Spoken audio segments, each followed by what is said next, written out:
కూడా ఈరోజు మధ్యాహ్న భోజన కార్మిక సంఘం సారథ్యంలో తెలంగాణ రాష్ట్ర వ్యాప్తంగా ఈరోజు డిఓ కార్యాలయం ముందు మరి కలెక్టర్ కార్యాలయం ముందు ఏవైతే పెండింగ్ బిల్లులు ఉన్నావో గత సంవత్సరం నుండి ఇప్పటిదాకా బిల్లులు లేక అనేక కార్మికులు రోడ్డున పరిస్థితి కొనసాగుతుందని చెప్పేసి ఈరోజు ఏఐటీసీ అదేవిధంగా మధ్యాహ్న భోజన కార్మికులు అనేక రూపాలుగా అనేక సందర్భంగా ఈరోజు డిఓ కార్యాలయం ముందు ఆందోళన కార్యక్రమం చేపడుతూ ఉన్నాము. కాబట్టి గత ఎన్నికల్లో మరి గత ప్రభుత్వంలో అనేక ధర్నాలు రస్తారోకోలు చేసి ఉన్నా కూడా ఆ ప్రభుత్వాన్ని నిమ్మకి నీరెత్తినట్టు వ్యవహరిస్తున్న పద్ధతిని కొనసాగిస్తే ఈ రోజు ఆ ప్రభుత్వాన్ని కూడా మరి ఇంటికి పంపించే చరిత్ర ఈ కార్మికులకు ఉందని చెప్పేసి ఈ రకంగా తెలియపరుస్తా ఉన్నాం.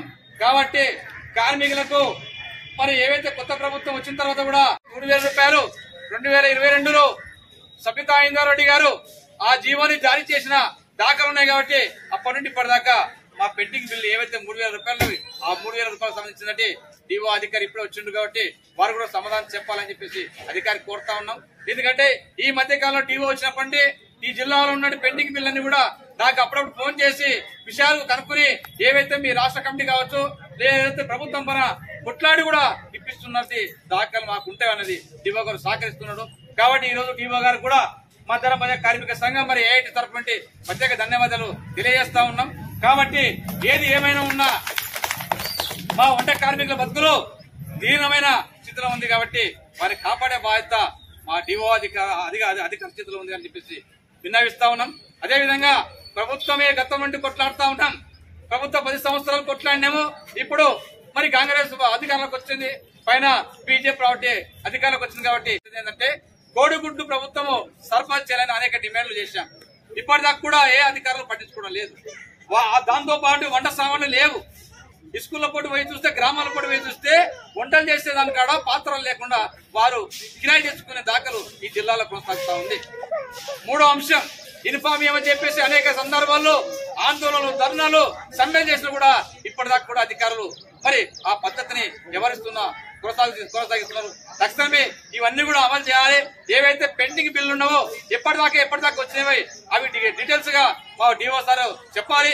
కోడిగుడ్లు ప్రభుత్వం ఇస్తా ఉందని చెప్పేసి అప్పటిదాకా చెప్పినారు. అది కూడా కోడిగుడ్డు ఇప్పటిదాకా కూడా ఒక్కొక్క గుడ్డు 7 రూపాయలు ఉంది. కాబట్టి మీరు ఇచ్చేది ఏది ఇస్తున్నారు ఏ రేటు ఇస్తున్నారు ప్రభుత్వానికి విన్నవించాలని చెప్పేసి అధికారిని కొడతా ఉన్నాం. ఈ రోజు నుండి రేపు బళ్ళు చాలెత్తాయి కాబట్టి మేము ఇక్కడ కూడా కోడిగుడ్లు పెట్టామని చెప్తా ఉన్నాం. ఇంకో విషయం ఏంటంటే ఈ ప్రాంతాల్లో ఈ జిల్లాలో మరి కొంతమంది ఏజెన్సీ ప్రకారంగా ప్రతి కార్మికుడికి ఇస్తామని చెప్పిన దాఖలున్నాయి. కాబట్టి వారు కూడా వచ్చి 4 నెలలు అవుతా ఉంది. వారికి కూడా తక్షణమే 10,000 రూపాయలు వారికి ఇవ్వాలని చెప్పేసి మరి ఏదైతే గవర్నమెంట్ ఉందో ఆ గవర్నమెంట్ కూడా మేము ప్రశ్నిస్తా ఉన్నాం. తక్షణమే వాళ్ళకి 10,000 రూపాయలు ఇవ్వాలన్నది. ఏవైతే పెండింగ్ బిల్లు ఉన్నావో నేటి వరకు కూడా ఆ ఒక్క పెండింగ్ బిల్లు ఏ కార్మికుడి అకౌంట్ కూడా పడలేదని చెప్పేసి మేము రాష్ట్ర వ్యాప్తంగా చూస్తా ఉన్నాం. కాబట్టి కొన్ని మండలాల్లో పడ్డాయి, కొన్ని మండలాల్లో పడలేదు. కాబట్టి మా డిమాండ్ ఏంటంటే ఏవైతే కార్మికులకు 3,000 రూపాయలు గత ప్రభుత్వం ఇస్తామన్న వాగ్దానాన్ని ఇప్పటిదాకా కూడా అమలు కాలేదు. కాబట్టి అమలు పరిచేంత వరకు ఈ పోరాటం కొనసాగిస్తామని చెప్పేసి మరి విజ్ఞప్తి చేస్తా ఉన్నాం. ప్రభుత్వ అధికారులు కోరుతా ఉన్నాం. కాబట్టి ఈ 5 అంశాలను దృష్టిలో ఉంచుకుని యూనిఫామ్స్, ఐడెంటి కార్డ్స్, మరి ఏదైతే వంట పాత్రలు ఇవన్నీ కూడా లేవు. కాబట్టి ఈ రేపే ప్రారంభమవుతా ఉన్నాయి. ఘనంగా రేపు జరుపుకుంటా ఉన్నాను. కాబట్టి ఆ విషయానికి సంబంధించిన తక్షణమే ఇవన్నీ అమలు చేయాలని చెప్పేసి అధికారికి కోరుతా ఉన్నాం.